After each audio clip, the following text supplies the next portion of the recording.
اللہ تعالیٰ بندوں کو آزماتا ہے،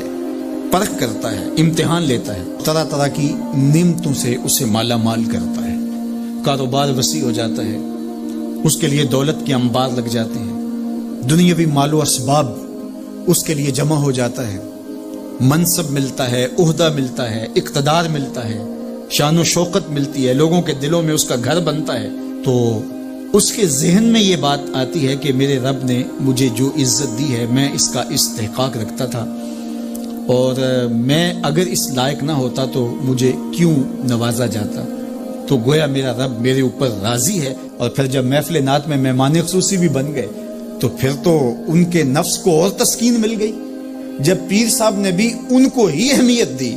تو پھر انہیں لگا کہ واقعہ ہی ہمارا رب ہم پہ راضی ہی ہے، تبھی تو ہمیں مذہبی طبقوں کے اندر بھی اہمیت مل رہی ہے، حالانکہ وہ جانتے ہیں کہ ہم نے یہ دولت کیسے حاصل کی ہے،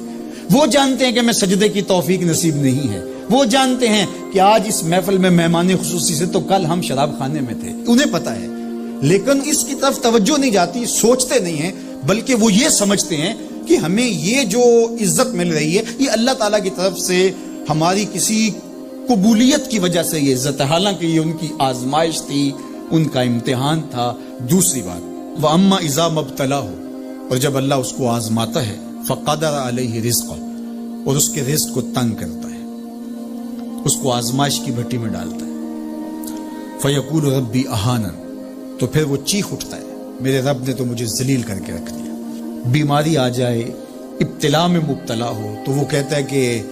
میرا رب مجھ سے ناراض ہو گیا، تو یہ انسان کی کج فکری، ایسا نہیں ہے۔ کسی شخص کو دولت کا دیا جانا یہ اللہ کی رضا کی دلیل نہیں ہے، اور کسی شخص کو غربت کے امتحان میں ڈالا جانا یہ اللہ کی ناراضگی کی دلیل نہیں ہے۔ حضرت امام رازی نے لکھا ہے کہ مکے سے لے کر طائف تک 70 ایسے نبیوں کی قبریں ہیں جن کی وفات صرف بھوک کی وجہ سے ہوئی، تکلیفوں میں، آزمائشوں میں، امتحانوں میں، ابتلاؤں میں اس کے بندے رہے۔ میرے اور آپ کے آقا و مولا حضور ختمی المرتبت کے گھر میں کبھی برابر چولہا نہیں جلتا تھا، کبھی کھانے کے لیے کچھ میسر نہیں ہوتا تھا، پانی پی کے اور کھجور کھا کے گزارا ہوتا تھا، تو یہ تو کوئی دلیل نہیں ہے۔ اللہ کی رضا کی دلیل کیا ہے؟ نیکی کی توفیق مل جانا، اور اللہ کی ناراضگی کی دلیل کیا ہے؟ کسی شخص کا گناہ پہ دلیر ہو جانا۔ کوئی بندہ گناہ پہ دلیر ہے اور معصیت، نافرمانیاں، اللہ کے حکموں کو توڑنا اس کا مزاج ہے، تو سمجھو اللہ اس سے ناراض ہے۔ اور اگر کسی کو اللہ نے سجدے کی توفیق دی ہے، کسی کو اللہ نے اپنے راستے میں خلوص کے ساتھ خرچ کرنے کی توفیقات عطا کی ہیں، حلال حرام کی تمیز اس کو عطا کر دی گئی ہے، تو پھر سمجھ لو کہ اللہ اس پہ راضی ہے۔ باقی رہی بات کہ کسی کو دولت کا زیادہ دیا جانا، کسی کو کم دیا جانا،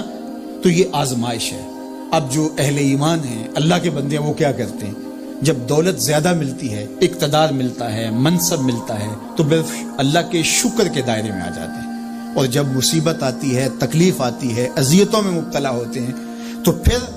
وہ یہ نہیں کہتے کہ ہمارے رب نے ہمیں ذلیل کر دیا، بلکہ وہ اس پہ صبر کرتے ہیں اور اللہ کے حضور دعائیں کرتے ہیں، التجائیں کرتے ہیں کہ مالک تو نے جو جس آزمائش میں ڈالا ہمیں پورا اترنے کی توفیق نصیب فرما، ہماری سفید پوشی کا بھرم نہ ٹوٹے،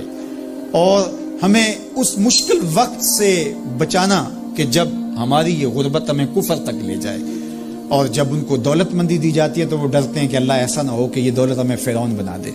یہ دولت ہمیں نمرود بنا دے، ہمارے اندر بخل پیدا ہو، تکبر پیدا ہو، ہمارے اندر غرور پیدا ہو، تو وہ اس حالت کے اندر اللہ تعالیٰ کا شکر یا دوسری حالت میں اللہ کے حضور صبر کی توفیق مانگتے ہیں اور صبر کے ساتھ اپنی زندگی گزارتے ہیں۔